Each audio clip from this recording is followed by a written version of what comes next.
துணியை துவச்சு உணர்த்தும் போது கால் ஸ்லிப் ஆகி இடறி கீழே விழுந்துட்டேன். ஸ்பைனல் கார்டு ப்ரோக் ஆகிடுது.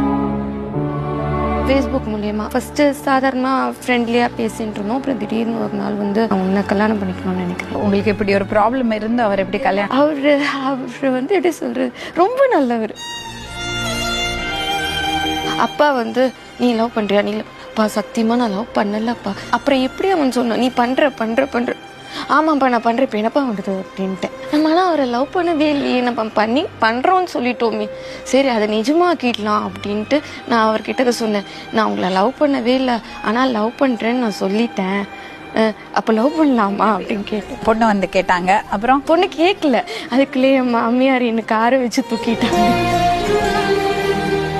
இந்த ஜென்மாவில் நமக்கு குழந்தை இல்லைன்னா அடுத்த ஜென்மா இல்லைன்னு அர்த்தம். அதனால நம்ம குழந்தை வேணாம், நீ எனக்கு குழந்தை, நான் உனக்கு குழந்தை, விட்டு தள்ளு அப்படின்ட்டு. இப்போ மாமியார் உயிரோடு இல்லை. அப்படியா? ஆமாம், அவர் போன ஒரு வருஷத்துலேயே போயிட்டு.